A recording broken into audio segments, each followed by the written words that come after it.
Klasikja e Shqipërisë mes Tiranës dhe Vllaznisë do të luajë këtë fundjavë aktin e dytë për sezonin aktual, me sfidën që do të zhvillohet të shtunën në kryeqytet. Të dyja skuadrat vinë në këtë përballje në momente të vështira.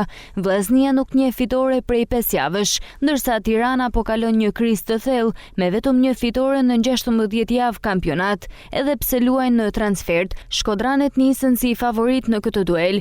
Kuqiblut po vjojnë normalisht përgatitjet për këtë sfidë me rëndësi të dy si për renditjen në kampionat ashtu edhe për peshën emocionale që mbart kjo ndeshje tradicionale. Stafi teknik me në krye trajnerin Edi Martini po punon me intensitet maksimal, ndërsa atmosfera në grup paraqitet pozitive. Një lajm i mirë për Vllazninë është rikthimi i Elman Dogjinit, i cili mungoi në ndeshjen e kaluar për shkak të pezullimit nga kartonët. Prania e tij i jep më shumë alternativa trajnerit Martini, veçanërisht në repartin e mbrojtjes. Megjithatë, problematika e kartonëve vjen të shoqërojë shkodranet edhe në këtë sezon.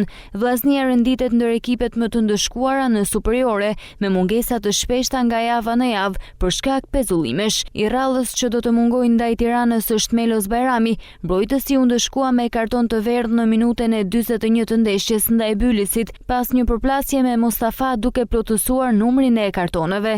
Një ndëshkim që acaroi edhe trajnerin Martini, i cili ishte i vetëdijshëm për rrezikun e mungesës së mbrojtësit në prag të klasikës.